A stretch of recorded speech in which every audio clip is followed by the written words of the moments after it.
Hello welcome. இன்றைக்கி நம்ம movies and ஆஸ்பெக்ட்ஸில் வந்து மாயக்கூத்துன்ற ஃபிலிம் பற்றி தான் பார்க்க போகிறோம். இது வந்து இப்போ ஓடிடியில் சன்நெக்ஸில் ரிலீஸ் ஆகிருக்கு. தேட்டரில் ரிலீஸ் ஆனப்போ தமிழ்நாடு ஃபுல்லாகவே மிஞ்சி போனால் ஒரு 10 ஷோ அந்த மாதிரி தான் கிடச்சிருக்கும். ரொம்ப சின்ன படம், 1 கோடி கூட ஆகலை அப்படின்னு சொன்னாங்க. தேட்டர்ஸும் அந்தளவுக்கு கிடைக்கல, ஏன்னா அந்த வாரம் ஒரு 8 படம் கிட்ட ரிலீஸ் ஆகிருந்துச்சு. ஸோ தேட்டர்ஸ் கிடைக்கல. பட் படம் பார்த்து சில விமர்சகர்கள்லாம் வந்து நல்ல படம், நல்ல முயற்சி அப்படின்னு சொன்னாங்க. இப்போ வந்து எனக்கு அந்த படம் இப்போ தேட்டரில் பார்க்க ஷோஸ் செட் ஆகலை. பட் இப்போ வந்து ஓடிடியில் ரிலீஸ் ஆகிருக்கு, சன்நெக்ஸில் ரிலீஸ் ஆகிருக்கு. அந்த மூவி எப்படி இருக்குன்னா, ஆக்சுவலாக வந்து ஒரு வித்தியாசமான கதை.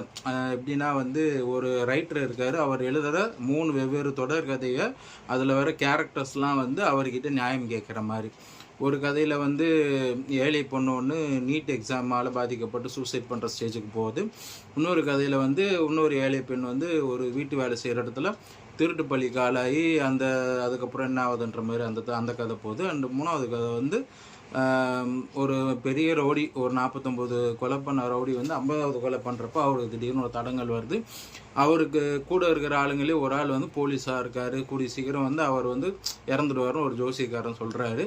ஸோ அப்படி ஒரு கதை. இந்த 3 கதையும் வந்து வெவ்வேறு இதுவாக ஆந்தாலஜி மாதிரி தனித்தனியாக போயிட்டுருக்கிறப்ப இந்த 3 கதையில் வர கேரக்டர்ஸும் அவங்களோட நியாயத்தை கேட்குற மாதிரி. அதாவது ஒரு ஏழை பொண்ணாக பிறந்தால் அவங்க வந்து நீட் எக்ஸாமில் தோற்று சூசைட் தான் பண்ணிக்கணுமா, அதுக்கு வேறு வழி இல்லையா அப்படின்ற மாதிரி அவங்க கேட்குறதும். அண்ட் இவங்க வந்து இந்த திருட்டு பலி வந்து ஏழைங்கள் மேலே வரதான் செய்யணுமா அப்படின்ட்டு அவங்க நியாயம் கேட்குற மாதிரியும்.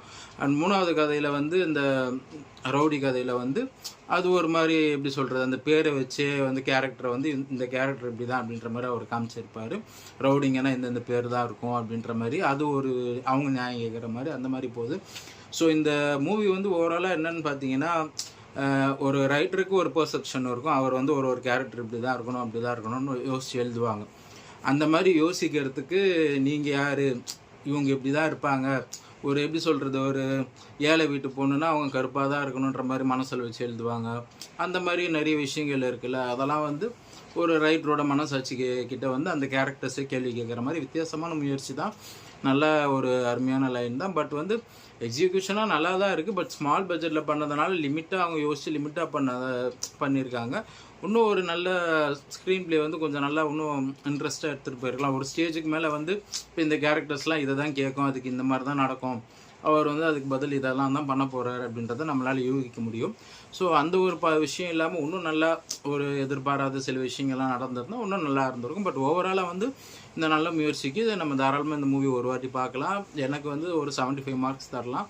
ஏன்னா வந்து இந்த கான்செப்ட் வித்தியாசமாக இருந்துச்சு. அண்ட் லோ பட்ஜெட்டில் அவங்களால முடிஞ்சாலும் நல்லா இன்ட்ரெஸ்டிங்காக எடுத்திருக்காங்க.